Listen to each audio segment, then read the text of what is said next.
we always hear about the 20 years it takes someone to become a success. That always seems to be like an overnight success, like you just popped up on Mhm, the internet yesterday. How long did mhm. it take you to get to where you are right now with your systems in place and with your name recognitions and all, you're on Forbes as well. So how long took you to get there? It went in phases. So I actually really like talking about this topic because there's one thing that I find really powerful to talk about, and that is to be uncomfortable with the unknown. And what I mean by that is like don't get ahead of yourself and pick a path because you feel like you need to pick a path.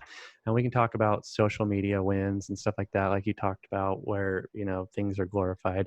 But I'll come back to that in a minute. But you, I think it's way more damaging to stress out and pick a path because you see other people winning. They might be like one step ahead of you or two steps ahead of you or 20 steps ahead of you. And so you're like, crap, I'm 30, I'm 40, I'm 50, I'm 18, I'm whatever.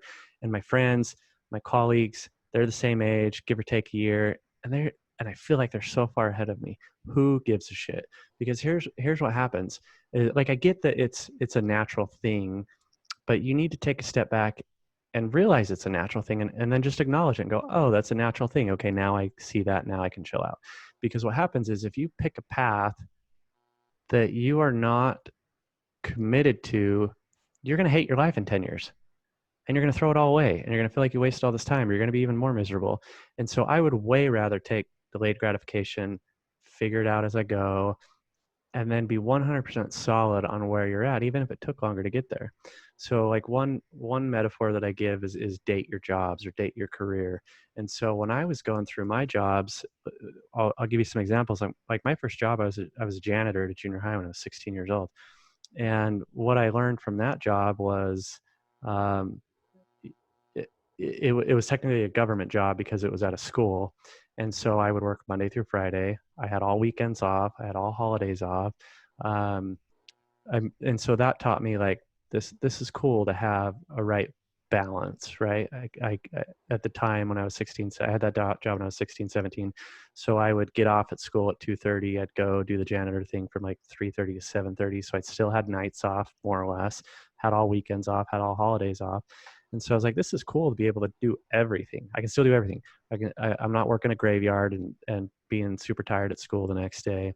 And on a funny note, like to this day, when I go and put a garbage bag in my kitchen, I do this little flip tie, poke a hole in the bag thing that I learned from doing as a janitor.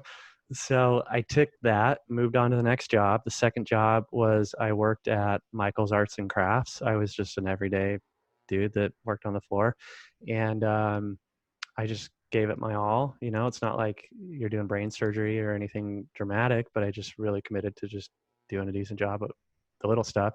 And what happened was at 17 years old, I was asked to be an assistant manager. And so the lady, her name's Christy. Christy and I are still friends 20 years later. And what happened was Christy hired me. She was offered she was an assistant manager. She was offered a manager job, and then said, hey, we're going to open up this new store. It's like 2 hours north. Do you want to come with me? And I'm like, hell yeah, but wait a second, I'm 17 and I live at home. So I couldn't go take this job. But as luck would have it, a couple weeks later, my family was moving north, and so I ended up being about half an hour away from this place. So I said, hey, I think I can actually do this. Is the job still on the table? And she said, yeah. And so she gave me an opportunity to go be an assistant manager at 17. And I remember closing the till on Christmas Eve. And I don't remember how much money it was now, but I'm thinking, this is nuts. I'm 17 and it was like 50, 80, 100 grand in cash and sales in that day. And just the amount of responsibility that I had was like really empowering. And so I took that, went on to the next thing, went on the next thing, went on the next thing. So I got all these stories about just really mediocre average jobs that I took something away from and applied it to the next thing, which, as we talked about, my car enthusiast website, I took what I learned from that and applied it to the next thing, next thing, next thing, until I had like this perfect opportunity in SEO land where I could quote unquote marry that career after dating so many others. So, um, that's one answer. One answer to that. I'll take a pause and we can run wherever you want from that.